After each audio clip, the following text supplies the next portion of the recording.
غطفانی نہیں ہیں، ہم قریشی نہیں ہیں، ہم سب کچھ ہونے کے باوجود آج بھی پوری دنیا کا دشمن، آج بھی پوری دنیا کے اسلام مخالف طاقتیں، آج بھی محمد رسول اللہ کے مخالف اس بات کو جانتے ہیں کہ ان کو فرقوں میں بانٹا جا سکتا ہے، رنگ اور نسل کے اعتبار سے بانٹ سکتے ہیں، ان کو ہم قبیلے کے اعتبار سے بانٹ سکتے ہیں، لیکن جب بات رسول اللہ کی عظمت کی آئے گی، جب بات شان نبوت کی آئے گی، جب بات ناموس رسالت کی آئے گی، تو پھر ساری دنیا جانتی ہے ہم دیوبندی بریلوی بعد میں ہیں، ہم انصاری پٹھان بعد میں ہیں، تمام کے تمام رسول اللہ کے غلام ہیں اور دشمن کے دانت کھٹے کرنے کے لیے ایک جگہ کھڑے ہیں۔ اللہ اکبر۔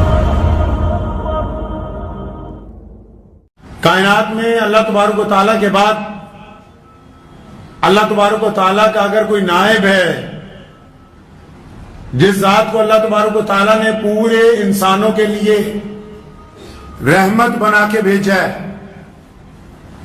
جن کے صدقے اللہ تبارک و تعالیٰ نے کونین کو سجایا ہے،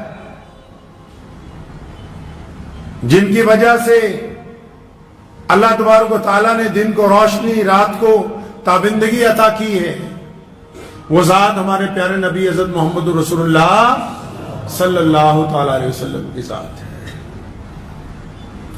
اگر دنیا کے اندازے کے مطابق یہ دیکھا جائے کہ اب تک کائنات میں سب سے کامیاب انسان کون ہے، سب سے بڑی شخصیت کون سی ہے، سب سے آگے نام کس کا ہے، ہر جگہ چرچے کس کے ہیں، دنیا کے ہر کونے میں، ہر رنگ میں، ہر نسل میں کس کا دین پہنچا ہے، وہ کون سی ایسی ذات ہے جس کے ماننے والے جہاں سے سورج نکلتا ہے وہاں بھی موجود ہیں اور جہاں شام کو سورج ڈوبتا ہے وہاں بھی موجود ہیں؟ ایسا کون ہے کائنات میں کہ رنگ بدل جائیں، نسلیں بدل جائیں، علاقے بدل جائیں، خطے تبدیل ہو جائیں، آب و ہوا کی خوشبو تبدیل ہو جائے، زبان بدل جائے، قد و کاٹ میں تبدیلی آ جائے، کھانے پینے کی چیزیں تبدیل ہو جائیں، اس کے باوجود کائنات میں ایسی کون سی ذات ہے کہ جس کا نظام، جس کی تعلیم، جس کا حسن اخلاق، جس کا کردار، جس کی باتیں ایک وقت ایسا کون ہے کہ کائنات کے ایک کونے سے صبح کو جب اذان میں کہا جاتا ہو اشہد ان محمد عبدہ و رسولہ تو یہ کلمہ پوری کائنات میں گونجتا ہو؟ کون ہے ایسا پوری دنیا کی حکومتوں میں، پوری دنیا کے اقتدار میں، پوری دنیا کے لیڈران میں، پوری دنیا کے مذاہب کے درمیان ایسی کون سی ذات ہے کہ پوری کائنات کے ذرے ذرے میں دنیا کے ہر مقام پر تھوڑے یا زیادہ اس کے نام لینے والے ہر جگہ موجود ہیں؟ اگر کائنات میں اس ذات کے مقابلے میں اگر کوئی ہے تو صرف اور صرف خود محمد رسول اللہ صلی اللہ علیہ وسلم ہے، کوئی نہیں۔ پیارے محمد صلی اللہ علیہ وسلم نے 23 سالہ زندگی، کتنے سال گزارے؟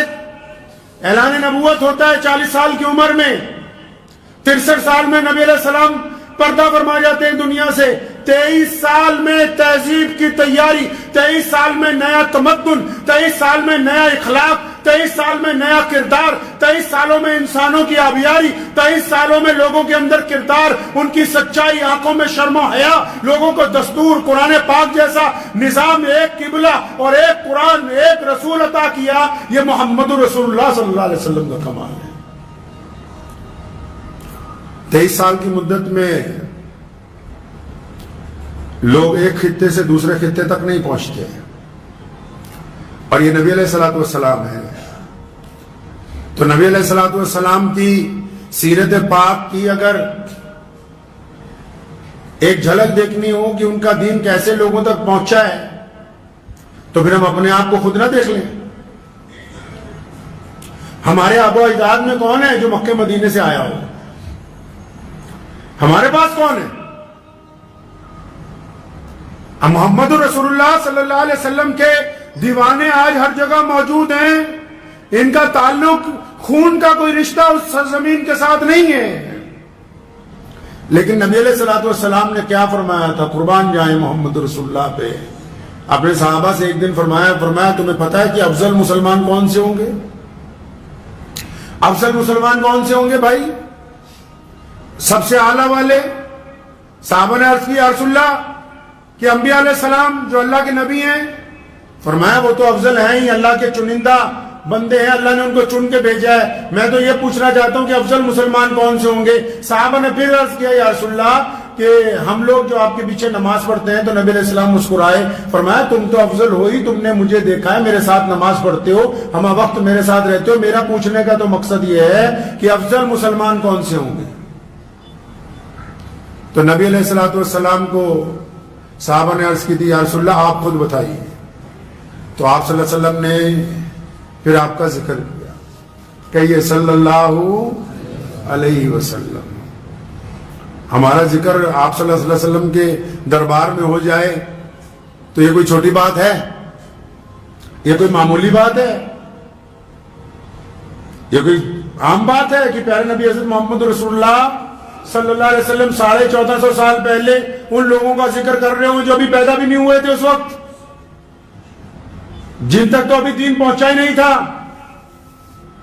ان لوگوں کا ذکر کر رہے ہیں مسجد نبوی میں؟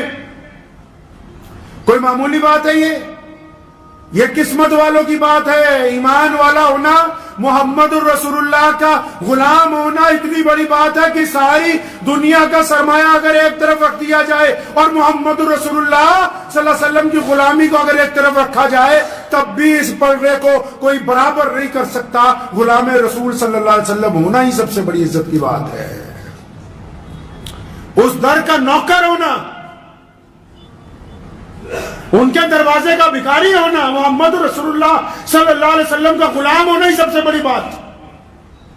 لوگ بادشاہی میں عزت سمجھتے ہیں، اور یہاں ساری کی ساری عزت کہاں ہے جی؟ ساری کی ساری عزت رسول اللہ صلی اللہ علیہ وسلم کی غلامی میں پوشیدہ ہے، ساری کی ساری عزت رسول اللہ صلی اللہ علیہ وسلم کی چاکری میں پوشیدہ ہے، ساری کی ساری عزت رسول اللہ صلی اللہ علیہ وسلم کے چوکھٹ کے اوپر موجود ہے۔ جو اس در کا غلام ہوگا، قرآن پاک نے کہا، سورہ قرآن پاک میں 3 پارے میں اللہ تبارک و تعالیٰ نے ارشاد فرمایا قُلْ إِن كُنتُمْ تُحِبُّونَ اللَّهَ، فرمایا آپ جو یہ کہتے ہو کہ ہمیں اللہ سے بڑی محبت ہے، ہم اللہ کو چاہنے والے ہیں، ہم اللہ کی عبادت کرنے والے ہیں، ہم اللہ کی اطاعت کرتے ہیں، ہم اللہ کا کہنا مانتے ہیں، فرمایا ان سب کو بتا دو، کان کھول کر سن لو سارے کے سارے، جس کا یہ دعویٰ ہے کہ مجھے اللہ سے محبت ہے، فرمایا جس کو میرے رسول سے محبت ہے اسی کو مجھ سے محبت ہوگی، جس کو مجھے ماننا تو پہلے میرے رسول کی ماننی ہوگی، اس کو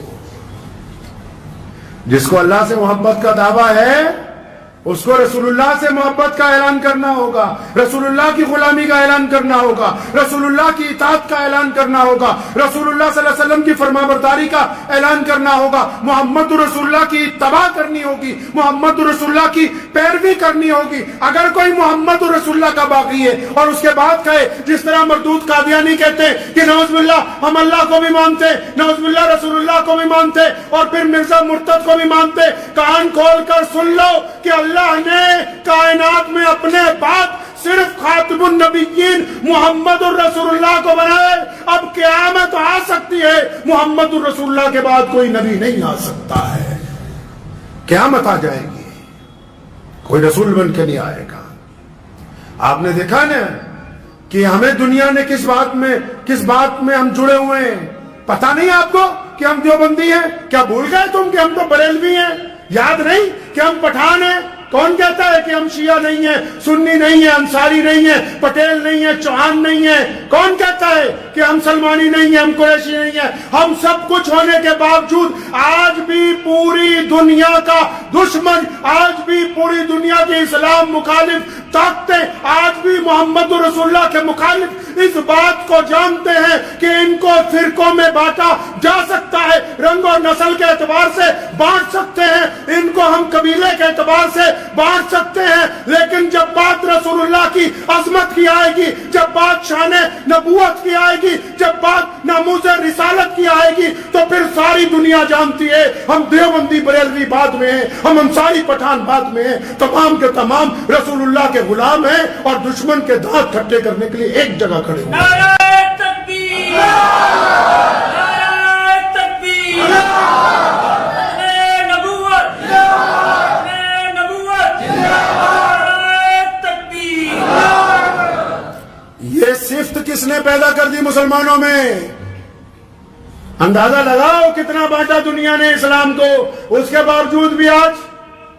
باوجود بھی آپ جب بیت اللہ میں نماز کی نیت باندھتے ہیں، جب مسجد نبوی میں نماز کی نیت باندھتے ہیں، جب کبھی اپنے گاؤں کی مسجد میں نماز کی نیت باندھتے ہیں، تو پھر بار بار علامہ اقبال کا وہ شعر یاد آ جاتا ہے کہ آگے آئیں لڑائی میں اگر وقت نماز، قبلہ رو ہو کے زمین بوس ہوئی قوم حجاز، ایک ہی صف میں کھڑے ہو گئے محمود اور ایاز، نہ کوئی بندہ رہا نہ کوئی بندہ نواز، بندہ صاحب و محتاج و غنی ایک ہوئے، تیرے دربار میں پہنچے تو سبھی ایک ہوئے.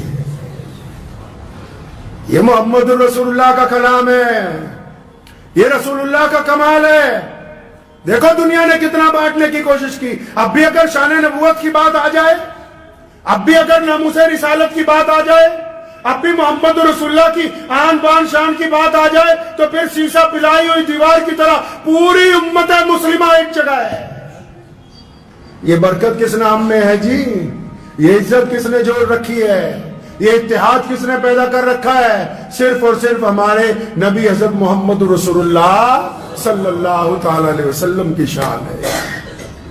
تبھی تو سونے رسول نے کہا تھا، پیارے پیغمبر نے کہا، قربان جائیں ان کی ذات کے اوپر. مدینہ منورہ میں آپ صلی اللہ علیہ وسلم نے ارشاد فرمایا، حدیث کا مفہوم ہے، فرمایا میرے صحابہ افضل مسلمان وہ ہوں گے. کون سے؟ جو بھارت میں رہتے ہیں. کون سے؟ اور جو اپنے آپ کو انصاری قریشی پٹھان کہتے ہیں. کون سے؟ یہ جو اپنے آپ کو سنی کہتے ہیں، یہ جو اپنے آپ کو بریلوی دیوبندی کہتے ہیں، یہ جو اپنے آپ کو کہتے ہیں ہم تبلیغی جماعت والے ہیں، یہ جو اپنے آپ کو شیعہ سنی بتاتے ہیں. فرمایا افضل مسلمان وہ ہوں گے. یا رسول اللہ کون سے؟ فرمایا وہ ہوں گے افضل مسلمان. کون سے یا رسول اللہ؟ فرمایا وہ جو ہمارے بعد پھر ان کے بعد پھر ان کے بعد جو بہت بعد دنیا میں آئیں گے، جنہوں نے محمد رسول اللہ کو دیکھا نہیں ہوگا. فرمایا میرے صحابہ انہوں نے مجھے دیکھا نہیں ہوگا، لیکن ان کو مجھ سے اتنا پیار ہوگا کہ وہ میری شان کے اوپر اپنی جان نثار کر دیا کریں گے. بولو. تبھی تو محمد رسول اللہ نے فرمایا تھا، یہاں دل پہ ہاتھ رکھ کے پتہ کر لو مسلمان ہم مکمل ہیں کہ نہیں. فرمایا میرے صحابہ جس کو میں یعنی محمد رسول اللہ اپنے ماں باپ سے زیادہ، حدیث کا مفہوم سنا رہا ہوں، ماں باپ سے زیادہ، بھائی بہنوں سے زیادہ، بیوی سے زیادہ، بچوں سے زیادہ، مال سے زیادہ، فرمایا جس کو اپنی جان سے زیادہ محمد الرسول اللہ سے پیار ہے بس وہی ایمان والا ہے. جس کو اپنی جان سے زیادہ اپنے نبی علیہ السلام سے پیار ہے وہ ایمان والا ہے. اگر یہ ایمان میں تزلزل ہے، ذرا سا بھی شک ہے، نعوذ باللہ ذرا سا بھی شبہ ہے، تو پھر ہم بظاہر مسلمان نظر آ سکتے ہیں، ہم اللہ کے اور اس کے رسول کے نزدیک ایمان والے نہیں ہو سکتے. اور رسول اللہ نے تو فخر فرمایا، اس بات پر خوشی کا اظہار فرمایا، اس بات پر تسلی کا اظہار کیا کہ آنے والے مسلمان جو ہوں گے انہیں رسول اللہ صلی اللہ علیہ وسلم سے بڑا پیار ہوگا. اور ہو بھی کیوں نہ، اور صرف مسلمانوں ہی کو نہیں، پوری کائنات میں جتنے لوگ رہتے ہیں، صرف چند فرقہ پرستوں کو چھوڑ کے اگر جو بھی بندہ رسول اللہ صلی اللہ علیہ وسلم کی تاریخ پڑھتا ہے، محمد رسول اللہ کے کردار کو پڑھتا ہے، تو مجبور ہوگا اس بات کے لیے کہنے پر، خواہ وہ ایمان والا ہو یا نہ ہو، کہ جو محسن انسانیت، جو کریمی، جو شفقت، جو محبت، لوگوں کے لیے جو رحم دلی پیارے نبی صلی اللہ علیہ وسلم میں تھی، اور جس کا رواج رسول اللہ صلی اللہ علیہ وسلم نے ڈالا، اس کی نظیر کائنات میں نہیں ملتی. مصر کے شیخ الحدیث جامعہ ازہر کے وہ فرانس میں ایک جلسے میں گئے ہوئے تھے، تو ایک ڈاکٹر کو ملنے چلے گئے، کچھ طبیعت خراب تھی. تو ڈاکٹر جو تھا ان دنوں میں سارے مذاہب کے اوپر کچھ کتابیں پڑھ رہا تھا، کچھ لکھ رہا تھا. تو دوائی دیتے دیتے حضرت نے اسے کہا کہ اگر کبھی آپ کو فرصت ہو تو یہ میرا کارڈ رکھ لیں اور پیارے نبی حضرت محمد رسول اللہ صلی اللہ علیہ وسلم کے متعلق بھی ایک آدھی دفعہ کچھ پڑھ لیجیے. وہ ڈاکٹر جو تھا وہ اس لیے پڑھ رہا تھا کہ یہ پتہ لگ سکے کہ اسلام کتنا بڑا دہشت گردی کا مذہب ہے. تو اس ڈاکٹر نے اپنی کتاب میں لکھا، کہنے لگا جب میں نے اسی چکر میں 2-4 کتابیں کھولی تو جو پہلی کتاب ملی اس میں جو پہلی حدیث ملی، نبی علیہ السلام کی زندگی کا جو پہلا واقعہ اس ڈاکٹر نے پڑھا کہ تھا، اس پڑھنے کے بعد میری ذہن بدل گیا، میرا تصورات بدل گئے، اور میں مجبور ہو گیا کہ محمد رسول اللہ کے غلاموں کی صف میں شامل ہو جاؤں.